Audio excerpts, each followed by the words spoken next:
Adelina, um romance de Marcos Alvito. Para os Alvitos e os Oliveiras, e para Eduardo Ferreira, meu primo de Além-Mar. Adelina, capítulo 6, 1818, Debré. Jamais pensei que fosse ganhar a vida como charlatão. Não tenho feito outra coisa senão contribuir para uma fraude. Refiro-me à cerimônia de coroação do príncipe regente como o rei Dom João VI. Foram as 4 horas mais longas da minha vida. Tive que suportar uma mistura de parada militar, evento religioso e rituais absolutistas. Tudo embrulhado em religião. Começou com uma missa e terminou com um Te Deum. Havia uma infinidade de padres, monges, bispos e religiosos de todos os tipos. Fervilhavam em torno de El Rei Nosso Senhor, feito a nuvem de moscas sobre o docinho vendido pela negra de ganho. A própria data, 6 de fevereiro, foi escolhida por ser o dia do Espírito Santo. Apropriado. Somente um milagre será capaz de fazer cumprir todas as promessas de felicidade feitas nesse dia. A festa começou no dia anterior. O anúncio da aclamação foi feito pelo Senado da Câmara com uma cavalgada sob a escolta da Guarda Real de Polícia em uniforme de gala. Os senadores vinham com capas de seda preta, chapéus de plumas brancas e joias preciosas. Os cavalos estavam enfeitados com fitas e penachos. Havia 2 bandas, uma em cada extremo da comitiva. Pensei que fosse um baile. Fiquei impressionado ao perceber que boa parte dos músicos eram negros ou mulatos. Os africanos e seus descendentes aprendem qualquer tipo de melodia ou ritmo com facilidade. E aqui estavam eles a se apresentarem em uma cerimônia dessa grandeza. A alegre tropa se dirigiu à residência real em São Cristóvão, onde foi comunicar a decisão há muito planejada. Não faltaram vivas, cantou-se o hino nacional e soltaram-se fogos. Depois, fizeram o mesmo no Paço Real junto à rainha. E, por fim, saíram pelas ruas lendo e afixando o edital da cerimônia a ser realizada às 4 horas da tarde do dia seguinte. Tudo isso ao som quase ininterrupto de rojões espocando por toda a parte. As ruas estavam tão cheias de gente como se houvessem anunciado a distribuição de moedas de ouro. Até as mulheres vieram às sacadas assistir. A expectativa para o dia seguinte era tremenda. Seria o primeiro rei a ser coroado no Brasil e na América. Desfrutava-se a excitação dos dias que antecedem os grandes momentos da história.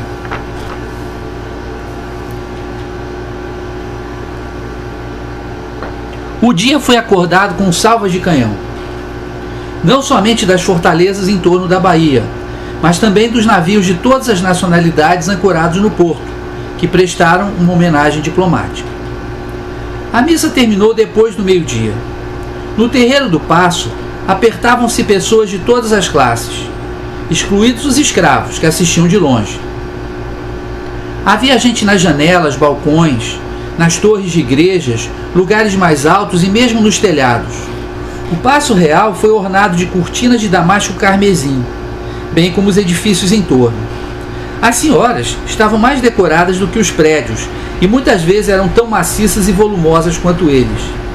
Se Claire estivesse aqui, seria difícil impedi-la de rir dessas matronas recobertas de orgulho e mau gosto. Infelizmente, Montigny, Auguste Tonnet e eu fomos os responsáveis por parte da decoração. O que dizer de 18 arcos feitos de madeira e papelão? Em si já revela o valor do monarca. Havia 9 painéis afirmando as qualidades necessárias ao governante: magnanimidade, liberalidade, sabedoria, autoridade, magnificência, piedade, religião, prêmio e amor à virtude.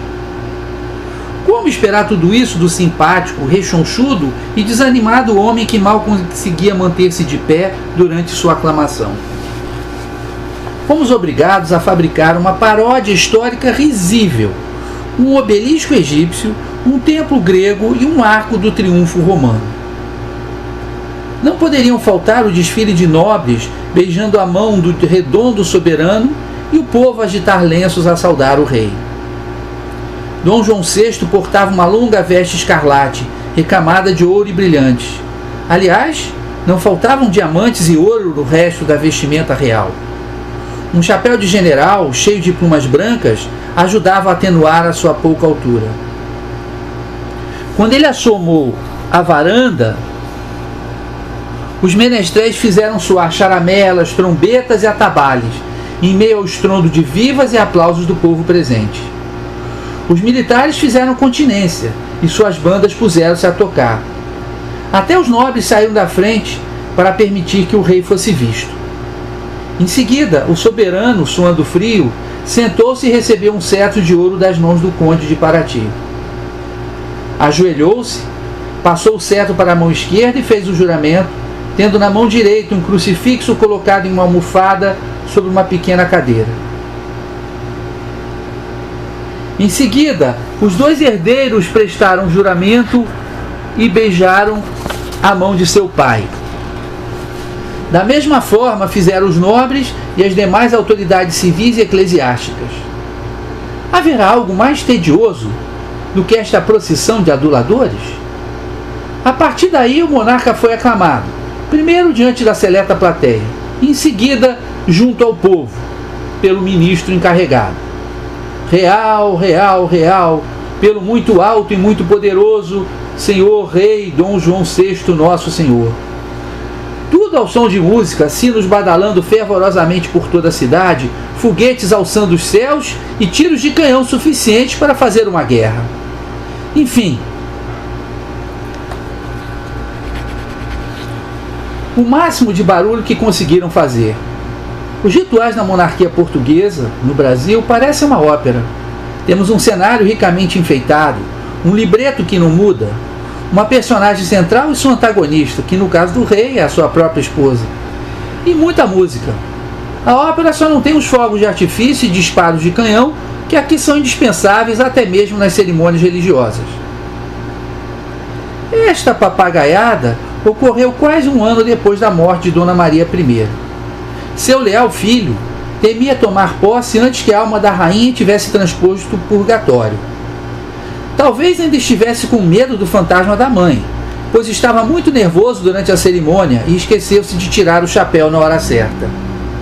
Não temia somente os perigos vindos do outro mundo.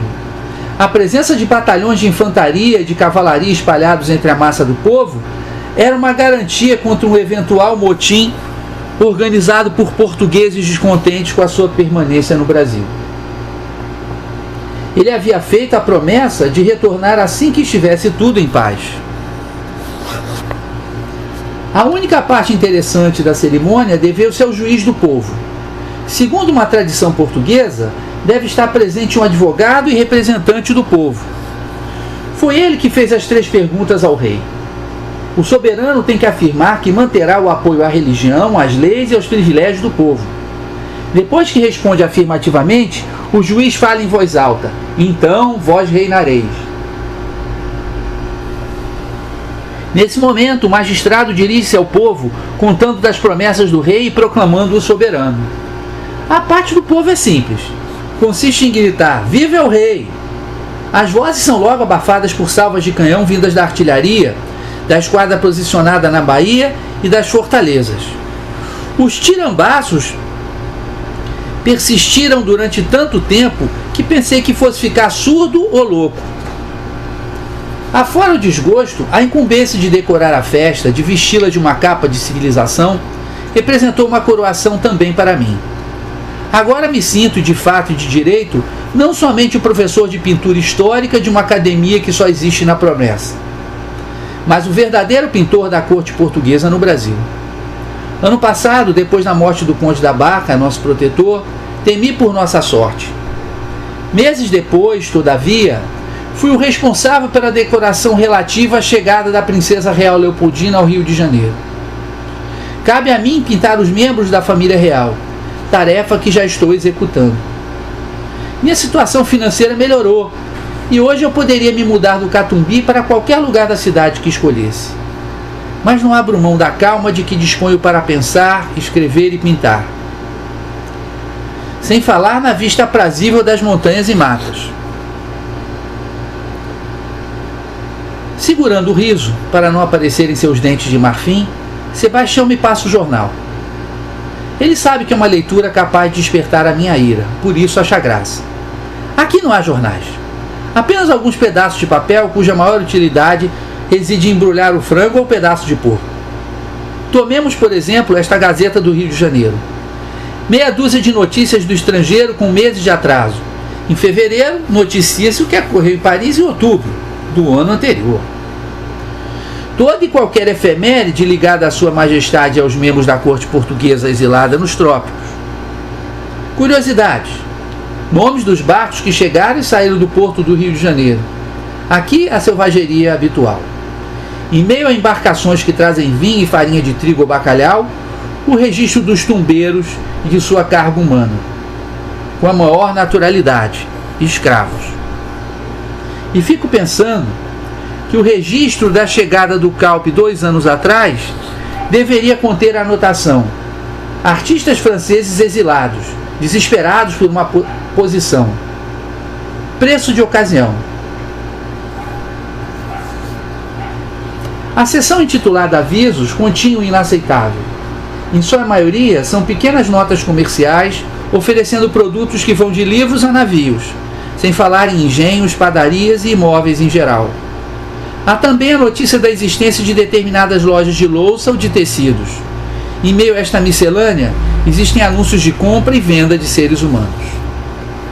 Vende-se uma crioula de 16 anos, com princípio de costura, cozinha e engoma liso, hábil para todo serviço de casa, sem vício algum, na Rua dos Pescadores, número 25. Que tal um mulato de 19 anos, bom para cocheiro de sege e que também sabe cozinhar e fazer o serviço da casa?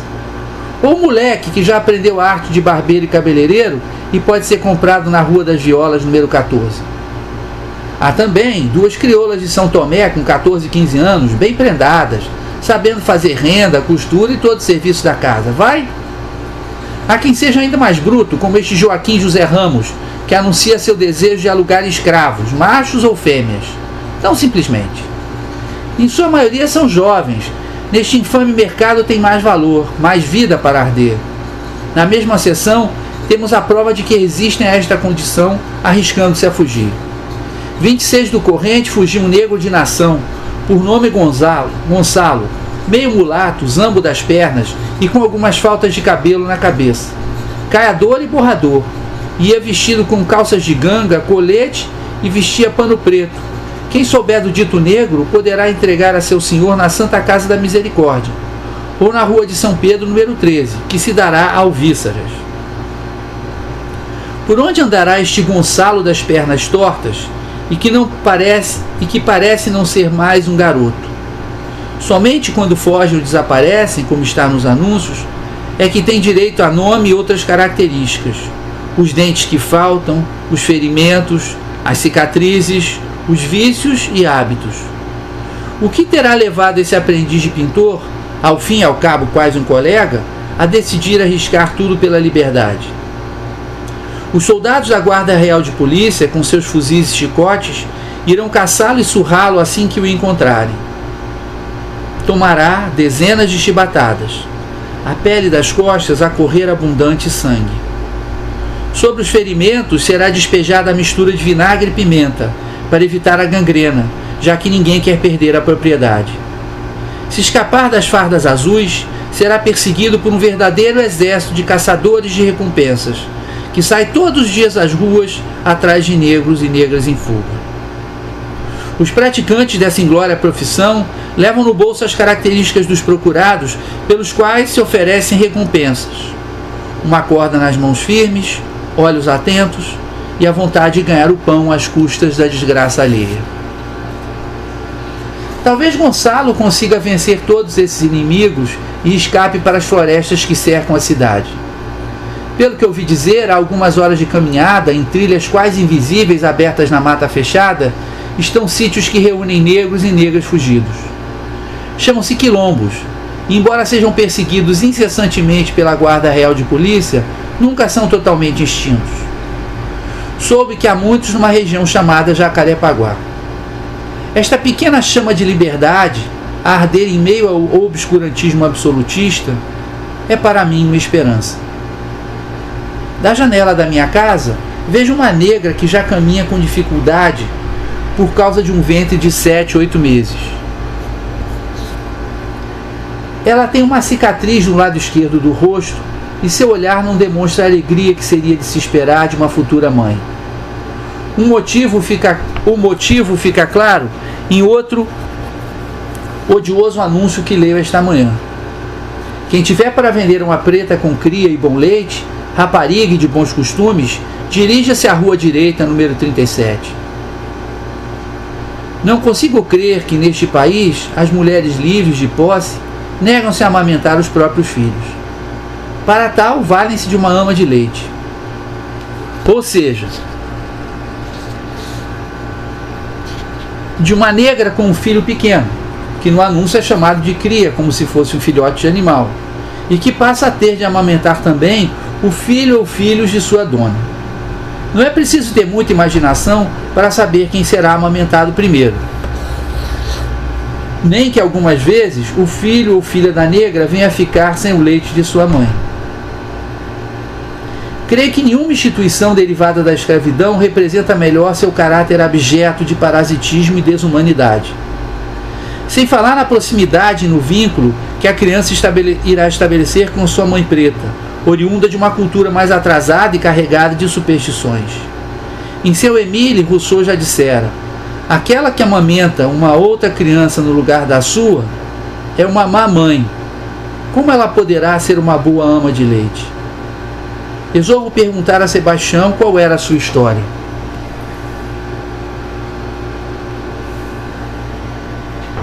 Sempre muito contido, ele era muito reservado. Quando indaguei, ficou um pouco surpreso, mas não se negou a me contar a sua vida. Patrão, eu nasci em uma fazenda de café da região de Vassouras. Minha mãe era Congo, quase enlouqueceu na travessia. Foi vendida para a fazenda por ser de forte constituição. O filho do patrão a violentou quando tinha 16 anos. Eu nasci fraco e doente, e minha mãe teve que contar com a ajuda de outras mulheres. Meu pai fazia de conta que eu não existia e não queria me ver misturado aos outros filhos dele, nem para servir de saco de pancadas, como é de costume. Certa vez, quando eu tinha uns 11 anos, passamos o dia inteiro, de antes do nascer do sol até ele se pôr, colhendo café. Braços e pernas doíam e nossas mãos estavam machucadas. O que nos deram de comida à noite não matou nossa fome, era apenas um pouco de farinha, carne seca e laranja. Minha mãe me deu parte da comida dela, embora eu dissesse que não. Como era o nome de sua mãe? Kiba. O que significa? Aquela que oferece, que dá. Era uma lutadora. No dia seguinte, de manhã, quando a gente ia para o cafezal ainda no escuro, pegou da minha mão e tentou fugir. Conseguimos chegar até um rio, mas não tínhamos canoa. Logo veio o capitão do mato junto com seus homens. Minha mãe foi literalmente arrastada até a fazenda. Apanhei bastante, mas quase nada perto do que fizeram com ela.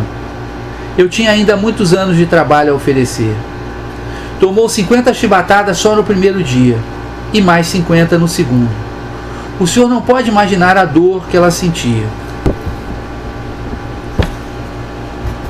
Nem o quanto cada chibatada castigava a minha alma. No terceiro dia ela pegou uma febre. Suspenderam as chibatadas. Mas já era tarde. Mas como você saiu da fazenda? Philip Allen, um naturalista inglês que coletava pássaros, estava de passagem, alojado na fazenda. Tentou impedir que minha mãe fosse castigada e não conseguiu. Ficou tão penalizado que decidiu comprar minha liberdade e levar-me com ele. Foi o dia mais feliz da minha vida. Ele me ensinou a ler e me deu algumas noções de história natural. Aprendi o nome das espécies de nossa fauna e flora e como coletá-las. Fui seu auxiliar durante 7 anos até ele regressar a Londres. Depois passei a ser contratado por outros cientistas vindos ao Brasil. Meu benfeitor me recomendou a muitos deles. Agora, com mais idade, cansado de viver no mato, decidi buscar um emprego mais estável e tranquilo. Foi aí que encontrei o senhor.